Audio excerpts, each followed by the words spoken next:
Hello there. It's an off week, so why are you hearing my voice right now?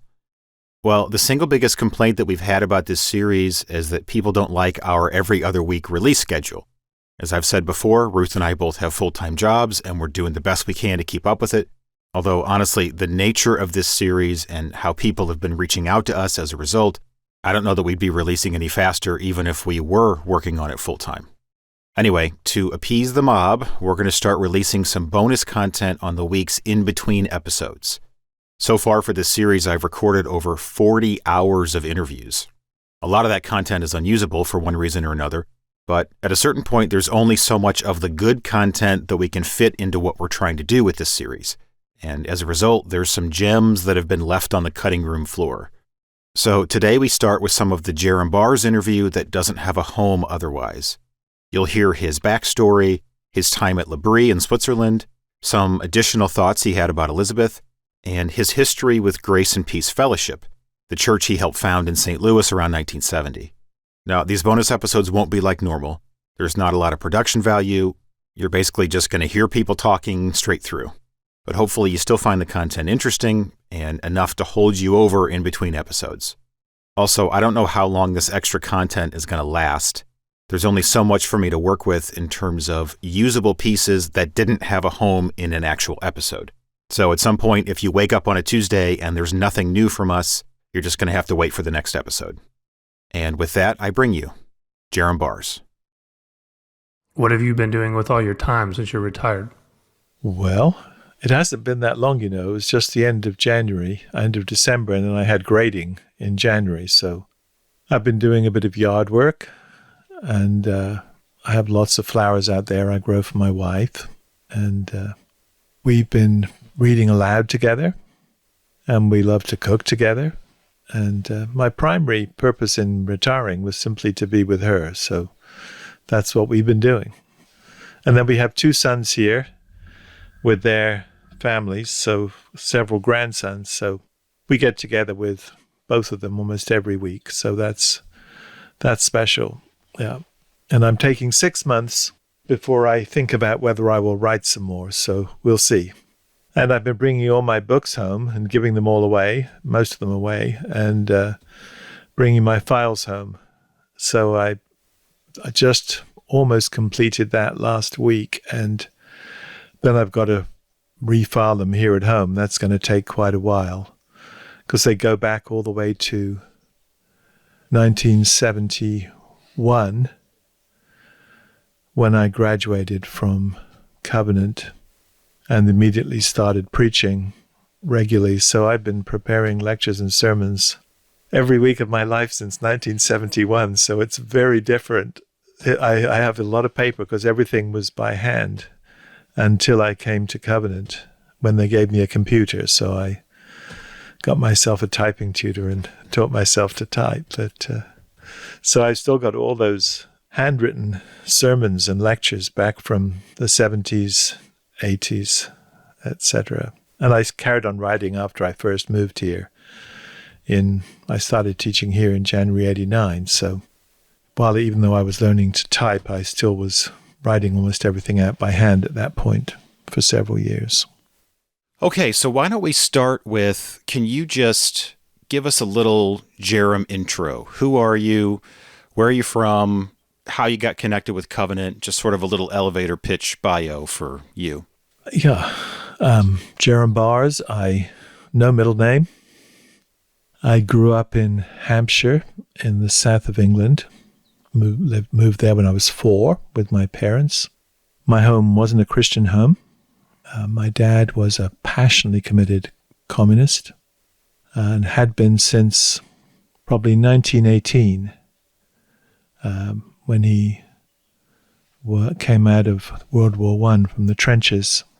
And after seeing his whole generation basically sacrifice their lives, coming back to England and finding nothing had changed, that was the point at which he became a Marxist when he was a very young man, because he'd falsified his age to join up in the war, which was easier to do at that point. He was only 16 when he went off to the trenches in France and was very, very severely injured.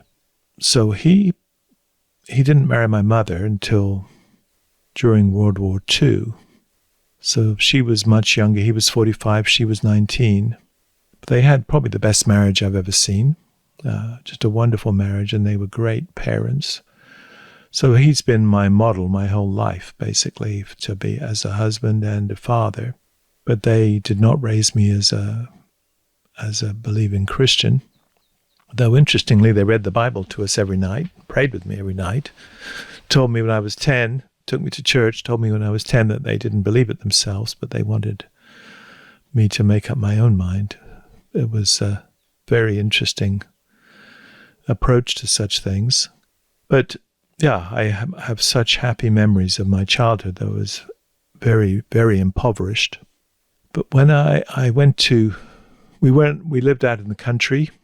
I worked as a gardener on a local estate as a child from when I was 10, basically, every vacation, Christmas, Easter, summer, and helped support the family because they were just very poor.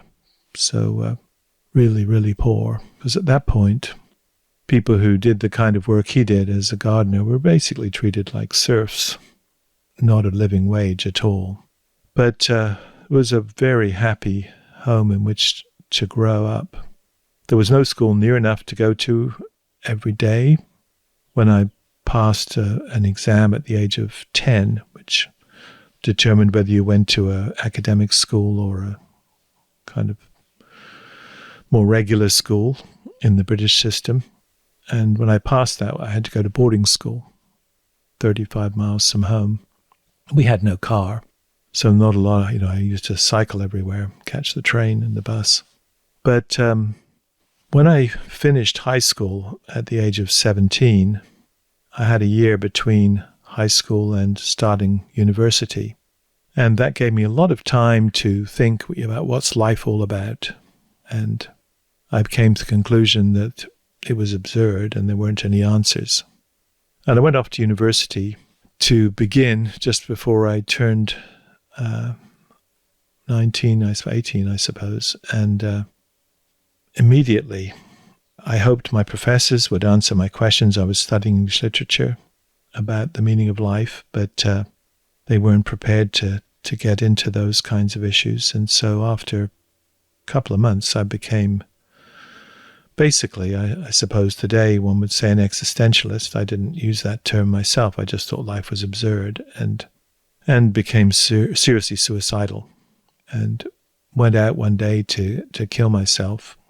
To throw myself over a cliff outside of Manchester, where I was at university. I took a bus out there and had no intention of coming back. That wrote a letter to my parents and for somebody to find when I didn't return. But when I got out there, standing on this cliff in January, bitterly cold, it was like 33 degrees, I just was overwhelmed by the beauty of the setting. In fact, it's a famous beauty spot. I didn't know that at the time. When I went out there, I just knew there was a cliff there. It looks right across northwest England into Wales from this hilltop with the precipice below it.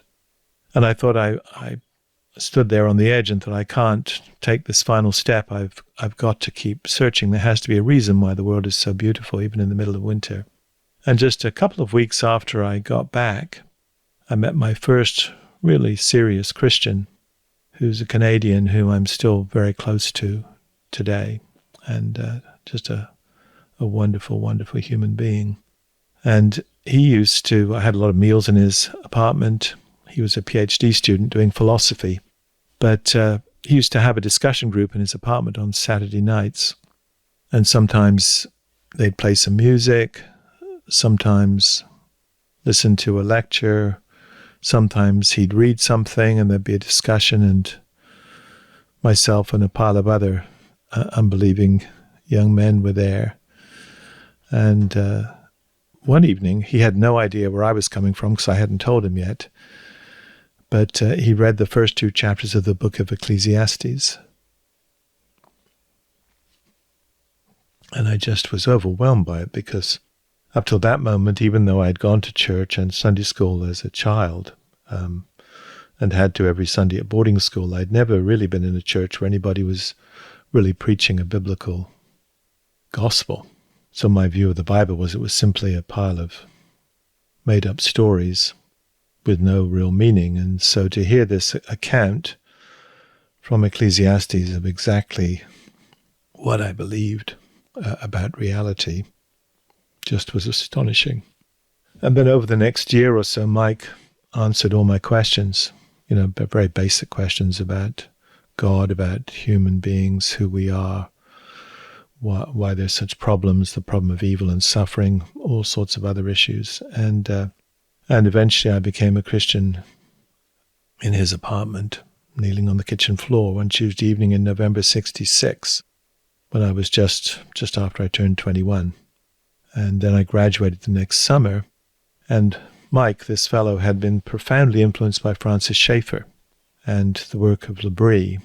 And so he used to play lectures by Schaeffer on these Saturday evening discussions. And in fact, I met Schaeffer when he first came to, the first time I met him, he came to speak to students at Manchester University, where I was an undergraduate, and gave one of his talks on history of ideas, and it was more valuable than anything I'd heard in any of my lectures at university, because it made sense of what I'd been studying. It was kind of like a light over the whole landscape of my studies. So, I graduated, my whole life turned around in those few months, and I had no idea what I was going to do with my future. And Mike said, well, why don't you head over to Labrie? So I hitchhiked over to Labrie the day after graduation in Switzerland and got there remarkably rapidly with a long lift. The first main lift I got that Thursday morning, I started off, took me all the way from the south of England almost to Basel in Switzerland. It was a remarkable thing, because the guy who stopped on this little side road to pick me up turned out to be a Christian. In England, less than 5% of the population are believers. And he was a student at Cambridge University, and he'd just heard Schaeffer speaking there 2 weeks before. So he knew about Labrie. He was going to Vienna, but he took me almost to Basel.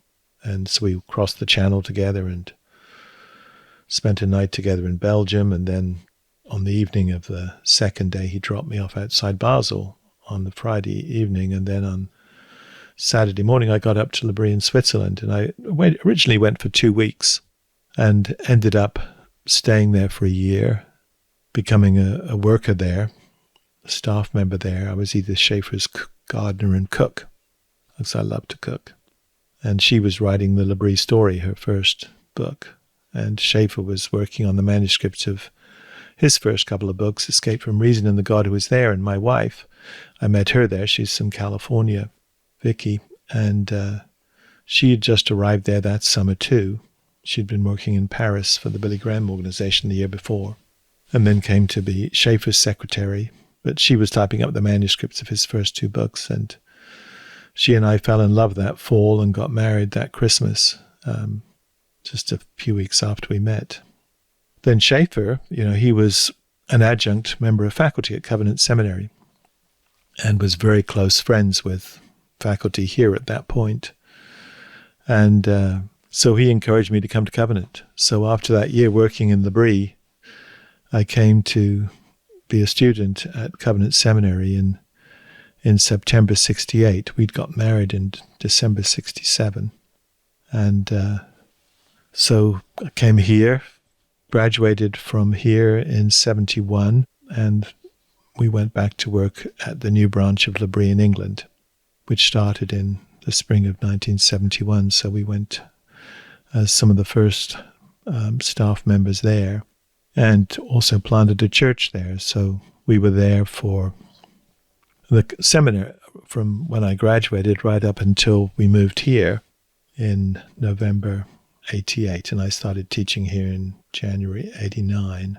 But the seminary kept writing to me and saying, when are you coming back? So eventually I came.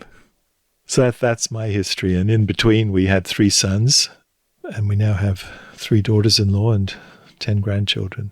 And much to our astonishment, because our sons have we have a very multicultural family, much to our astonishment, two of them live here in St. Louis, very close to us.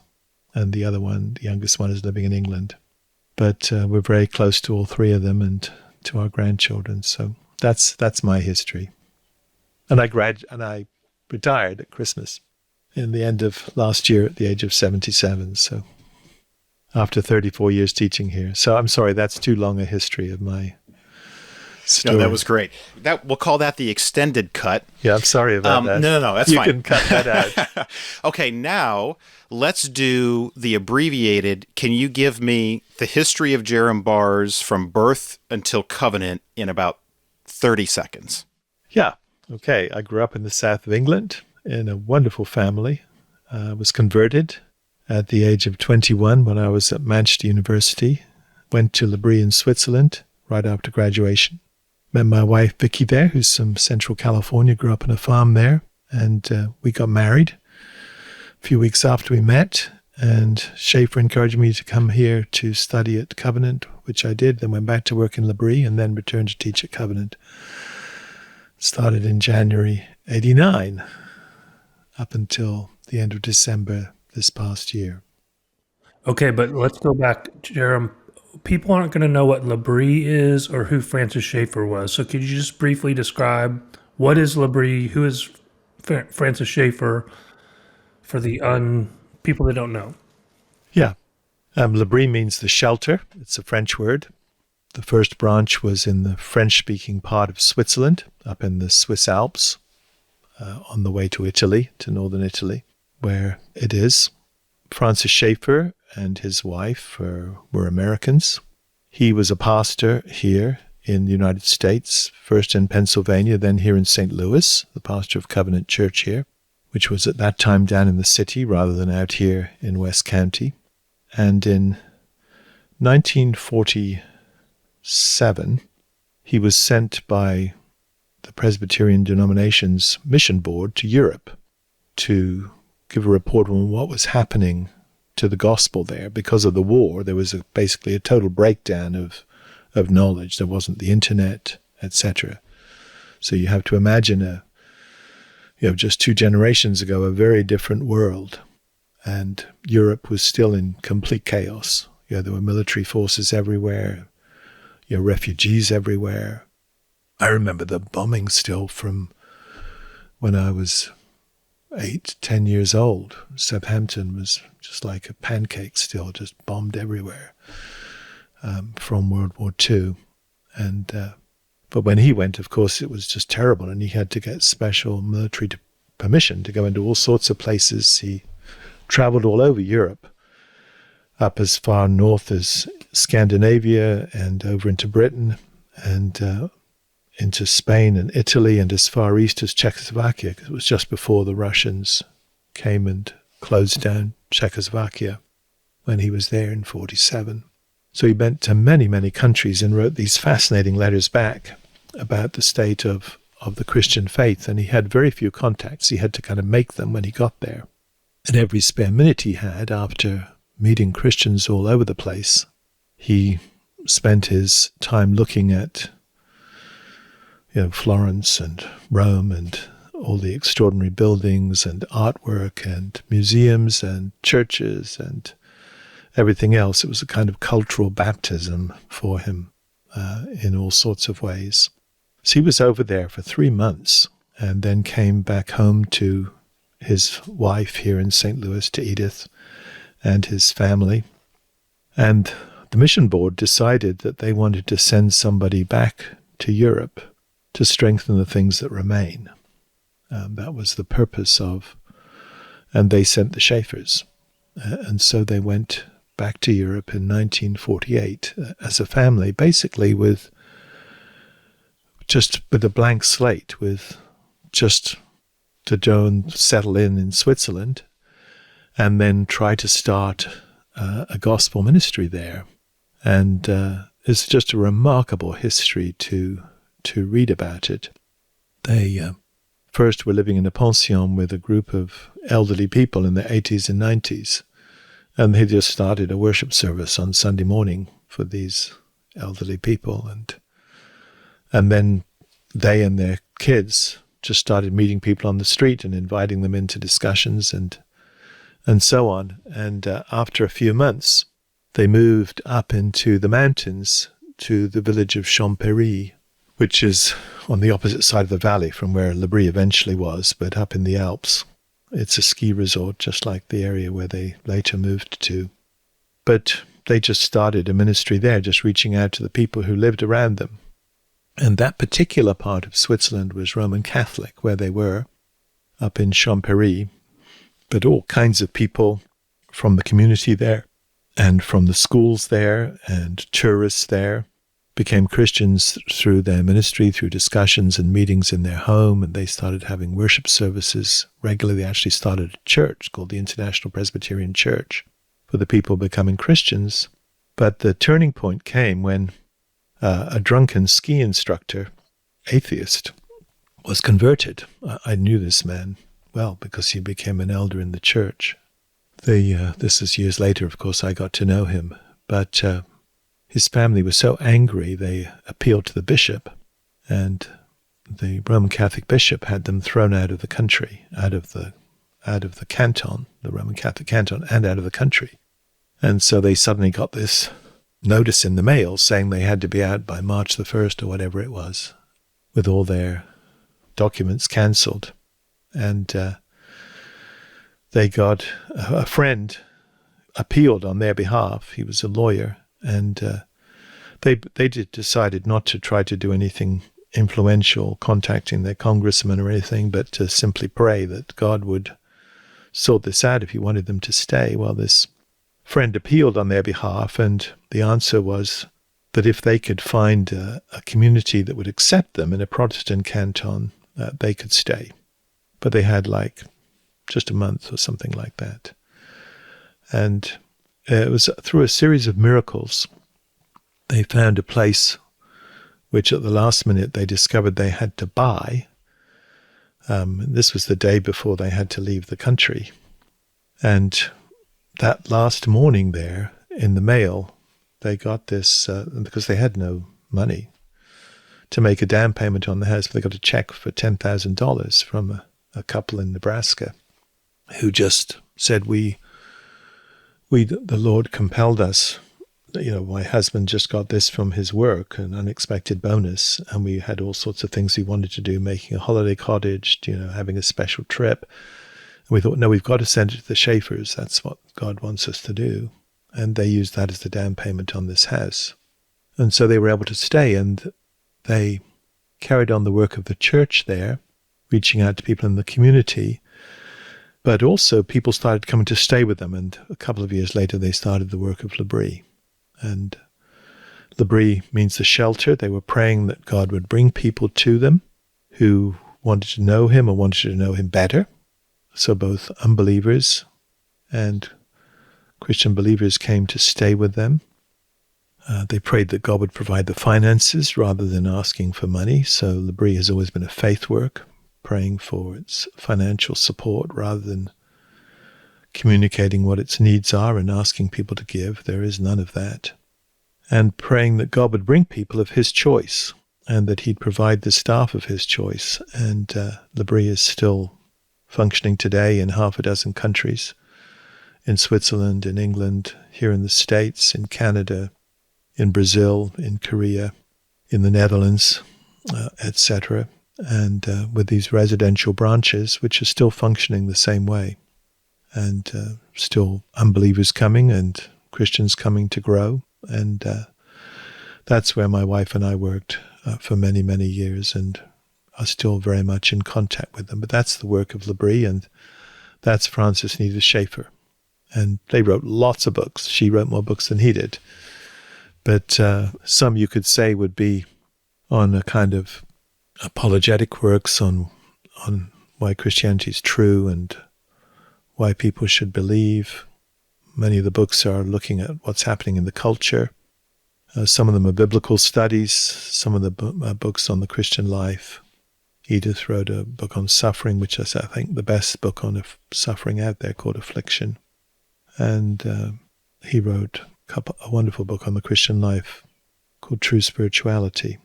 And She wrote a book on prayer, an excellent book on prayer. So all sorts of books on art and philosophy and many, many other subjects. So that's Franz Anita Schaeffer. That's L'Abri, and it's still functioning today with people going and asking their questions and getting answers and coming to faith, and many Christians going, including pastors, to study and grow. And also lots of people with very serious personal problems, psychological problems. So we often felt like we were almost like a psychiatric hospital sometimes, with people in most desperate need. There weren't nearly as many women at Covenant in 1989 as there are today. So would you say that it was what's the most charitable way to say it? It was a less friendly environment to a woman, especially a woman with strong opinions, either from the students or the faculty? I mean, you said you don't remember any of the faculty having a specific disagreement with her, but do you think that it was she was a challenge? Some other people would have considered her a challenge. I don't remember anybody ever saying so among my colleagues, because the overwhelming majority of my colleagues do treat women with respect and are delighted to have women in class. There may have been one or two back then who had problems, but I have no recollection of that. I don't remember anybody ever saying anything in a faculty meeting. But if you're sensitive as a teacher, you're aware. I in class, I can see as a teacher when the other students are having problems with, say, a black or Latino student asking a question or a woman asking a question. And I'm sure the guys themselves are quite unaware of it, but I can see fellows rolling their eyes. Right up till today, many black students sit in the front row so they don't have to see it, because they're aware, of course, that it's a challenge. But as a teacher, you see it if you're sensitive at all. But it is still a problem. I see it as a problem in our student body. It's not as bad as it used to be. And I think most of the men are quite unaware of it, that they are not comfortable with black students asking questions, for example, or women asking questions. But the women are quite aware of it. The last few years I've been teaching a women's study in the community for the last 15 years, something like that, at the seminary. And we've studied C.S. Lewis and Tolkien and Jane Austen and Dorothy Sayers, and I've done biblical studies and etc., or just all sorts of things. But when I came to retire, our development department asked me who I would recommend to teach it. And to answer that question, I went and interviewed half a dozen women students who I respect greatly and asked, who would you recommend, who you know is going to treat women with dignity? And, I got 2 or 3 of my colleagues proposed. Now, I think all of them treat women decently, try to, but there are 2 or 3 of them who do it really well, who don't just try to, who succeed, because it's a passionate commitment on their part. But so I think most guys are quite unaware of it. I think most pastors are unaware of it, that they don't treat women with equal dignity. Let me give you a little bit of background here. When I was a student here, Vicky and I had known Aegon in Switzerland at L'Abri, and we came here, and as I said, he was my closest friend. He used to have lunch with us every Sunday, and lots of other times too. And, we got on very well together. We were involved in starting Grace and Peace together. He was in that prayer group, that Saturday night discussion group, and we were going to church out at what was then the church in Ellisville, where a man named Roger Schaefer was the pastor. That's where we were going on Sundays, little RPC church out there, which later became what is now Chesterfield Pres, many years later. But it wasn't a happy church. We were there because there was a couple, Ted and Gladys Smith. He was an elder there, who were just an absolutely lovely couple, and we got very close to, with 5 kids. We had a lot of meals in their home, and they had been profoundly influenced by the Schaeffers and by the ministry of L'Abri.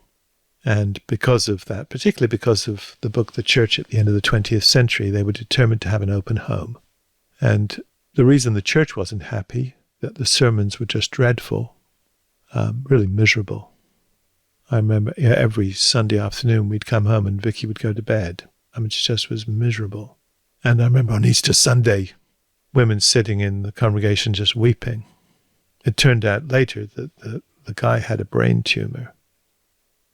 But on Easter Sunday, he preached a sermon about a woman murdering her husband. I mean, it was just awful. And people were just sitting in the pews weeping. Not weeping with joy, weeping with sorrow, but weeping with misery in the setting. It was just awful. But Ted and Gladys were this very bright light in that setting. Well, we started these Monday evening prayer groups and this Saturday evening discussion group. And more people started coming to that. And Roger Schaeffer, the pastor out there, the poor guy with the brain tumor who died that next year, nobody knew at that point he had a brain tumor. But he suggested to Ted, why don't you start a church in your home? You know, Ted and Gladys, their home was a tiny little bungalow out here in Ellisville. And they wanted more space. So they bought a big home with 7 or 8 bedrooms in University City, just north of WashU, so they could be more hospitable. And Roger said to them, you know, because at that point you could afford to buy homes in that setting. It would be very difficult now. They'd be so expensive. But on these big homes on Washington Avenue there, you know, north of the university, just south of Del Mar, and basically behind where the Tivoli was. They're very close to there. But Roger Schaeffer suggested, why don't you start a church there? You know, in your home, Ted. So we did. And that's how Grace and Peace began, meeting in Ted and Gladys's home. We called it Gladys's Restaurant because it was the time of Alice's Restaurant, that movie. And it was like that. I mean, it was just this open home with just piles of people in there, and they could make the living room big enough to get 70 or 80 people in, you know, for the services. And then we eventually bought a building and moved out of there. But what had been a library further east, down in the city. But on De Bolivar, that was how the church began. Anyway, Aegon and I were involved in the beginning of the church. We were teaching Sunday school to the teenagers together. We were going through the Heidelberg Catechism. And as I said, he was in our home every week. And so we were very, very close. When we came back here, 18 and a half years later, for me to teach at the seminary, by that time Aegon had become the senior pastor of Grace and Peace, had been for years. We didn't want to go because it was so far away from where we live out here. It was just too far to go and to take our kids on Sunday. So we didn't go. And also people in the church, they wanted us to be another branch of L'Abri here. But we did not want to be another branch of L'Abri. We had done that and been there and been serving so many meals in our home every day for years and years. We wanted to, that we've done that to the point it's just about killed us. We're done. We're really done. So we did not want to be constantly talking about L'Abri and redoing it here. That was a stage of our life which was over. Not because we didn't like L'Abri or the Schaeffers, far from it, but we'd done it enough. It's the kind of work that kills you, and you can't do it for more than 20 years, really. It's just so demanding on your time and your life and your emotional energy.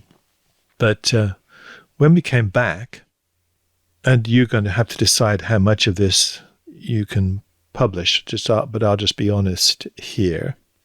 When we came back, it was obvious that Aegon had moved theologically.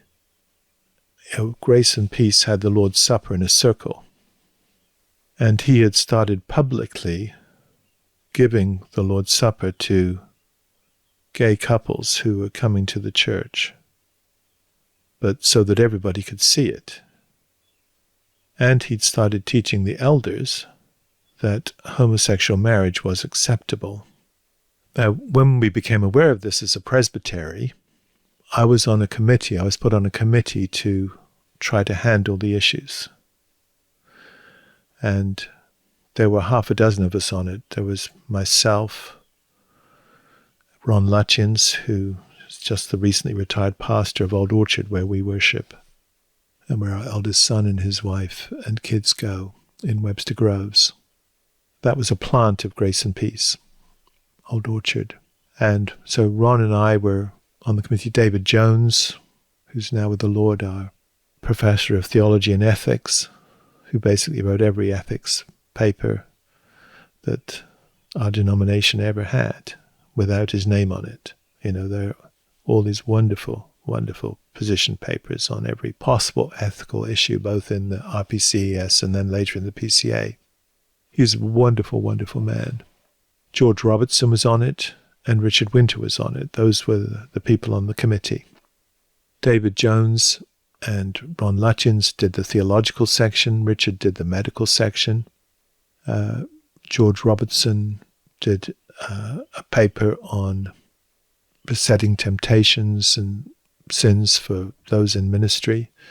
And I wrote the paper on discipline, on church discipline, and broadened it to cover all issues rather than simply homosexuality, because I didn't think that was fair on homosexual practice.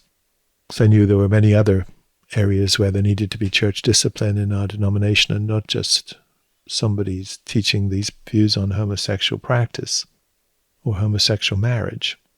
But my paper on discipline was adopted unanimously by the presbytery and became the presbytery's position paper for the next 30 years, basically. They just produced a new one about 5 years ago. And we intervened to try to basically save the church from becoming a metropolitan community church. When in the middle of all that, Aegon died. And, in God's kind mercy, the church was saved from becoming a metropolitan community church. One man, who had been a practicing homosexual before his conversion, who was converted through Aegon, he was one of the leaders of the church. He was the one who couldn't cope with this change back again, because Aegon had moved to the position of saying that was an acceptable lifestyle, and in the context of committed relationships, and he couldn't cope with it, and he left. But basically nobody else left. It was an extraordinary thing, and a lot of us were involved in teaching and trying to help the church get through the aftermath.